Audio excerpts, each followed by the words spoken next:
rahmatullahi taala wa barakaatu bokki jullit yi bokki taalibe yi rawatina waa Xudaamul Xadim maa ngi leen nuyu yéen ñëpp di leen sant di leen gërëm di leen xamal nag waxoon naa sëñ Basiiru Coro ngir leen tàmbaliwaat liggéey bi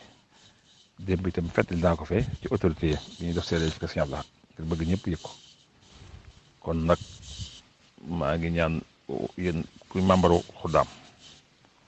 ku ci bokk daal mu tàmbaliwaat liggéey bi te ànd ko police ak gendarmerie topp seen gannaaw te bañ a juyoo ak ñoom dara lii nag day sunu warteef di waajib ci dëkk bi ndax kat lii la sëñ Muntaxa bëgg lii la sëñ Tuubaa bëggoon